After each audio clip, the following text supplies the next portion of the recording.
This is Rich with Ready Player 2. We're here with Ash from Hypersloth Games. We've just had hands-on with Dream, the latest game that they've been working on. We've played both the non-Oculus Rift version and the Oculus Rift version that's made me feel a little bit ill. So, Ash, when are you expecting Dream to come out?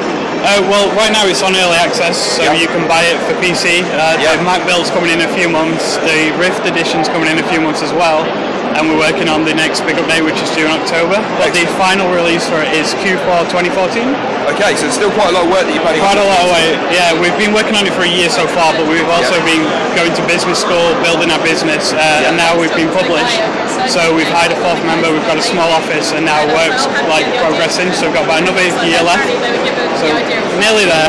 Well, I mean, the game looks really polished already, so with another year's work, are you expecting to make it bigger, add a lot to it, or is it going to be more polish on top of what's already there? Well, the artwork's kind of final, obviously. There's a few tweaks like textures and shaders to do, but the final game will have 3 acts. Each act has one big dream inside, so you can see the desert here kind of represents the main protagonist as being lost and isolated. Yep. And then when he completes the linear puzzle in the area, because we're trying to make a game which is non-linear and let you explore because we don't want to hold your hand, but we had to have a tiny bit of linear puzzles in there in order to get the key fundamental story down. So there's a small linear puzzle in each act, and when Howard completes it, you get to progress to the next act. So when he completes the puzzle in the desert, you see it start to snow and the weather dynamically changes in front of you. That represents kind of like a clean start and a fresh new look to his life. So then he moves on into the next act, which we're not talking about. Secret. It's secret. You'll see it on early access when we release it. We've done it, we're just playtesting it, getting more stuff in there, polishing up a bit more. But you're free to come back at any time and find any dreams that you may have missed, because each act tethers into side dreams. And these are smaller dreams, but they're more focused on stories and puzzles. So completing these will fill in the gaps of the puzzles and story that you may have missed. So you can kind of use the dream as a hub and move from place to place, can you? Yeah, well, it starts off in the real world, and you can tell throughout the story, like if you look at the environment, we're trying to tell a story that way. So you can figure out from there that Howard's uncle recently passed away and gave you the house in his will, even though we don't directly say it. And then from there you can go to sleep and practice lucid dreaming. So you wake up in a hub world inside your dream, and it kind of represents Howard's like subconscious in a way. It's built of white little cubes, and there's a few dark cubes floating about, which represents bits of him that he's not quite sure about.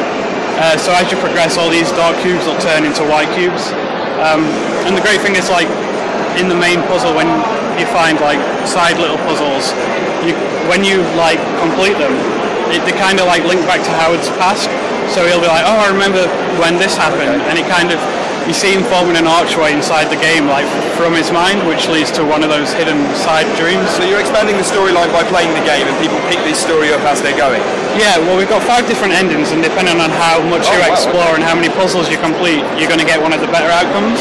So the time roughly is 4 hours to do the 3 small linear story key pieces, and that's going to give you a bad ending. And then 8 hours to try and get like the medium ending, and then if you explore everything, like all the aesthetic like we've built into the story, such as like letters and things like that, there really is no time yet. It's probably going to be over like 12 hours. You can really jump in and immerse yourself in the game, and the more you immerse yourself in the game, the more the game gives back to you. Exactly. Yeah, we don't want to hold your hand and like push. We want to like push you in and let you go after. Which is why the Oculus support is there, I'm guessing, to help immerse you in the game. What platforms are we expecting Dream to come out on? Well, right now it's out on PC, as I said. The Mac build is being done. It's coming on slowly. We're just having a few issues that we need to iron out. Linux? No Linux as of yet, but it's something we can look at if we have enough time. Would you be looking at Steam OS? Is that something that you're interested in? Well, I guess Steam OS works with Steam, so I guess yes, but we're not building directly for Steam OS. But that's something that you might go. But I imagine it'd work out of the box. So I played the Oculus Rift version a minute ago, and I've got to say I felt a little bit ill. Right? I don't get motion sickness, but after playing the Rift for a little while, I've got to say I felt a little bit ill. Is that a common complaint with the Rift? I mean, I don't think it's anything to do with the game, but certainly it could probably affect a couple of people. Well, it's different depending on like who goes in the Rift. Like when you get the Rift, it comes with 3 different lens types that you can use.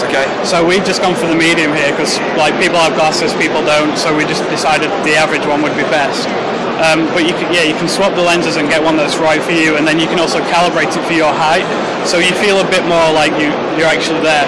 But if you're not used to VR, it does cause a little motion sickness, so it's best to take it in steps. It was a little bit odd to get into. Yeah. Well, the game's looking great, and it looks like there's a lot of polish in there at the moment already. With a year to go, I think you guys are going to be able to do really good things. So thank you for taking the time to speak to us, and thank you for letting us play the great game. Right. Thank you very much. Nice to meet you. Thank you. Thanks.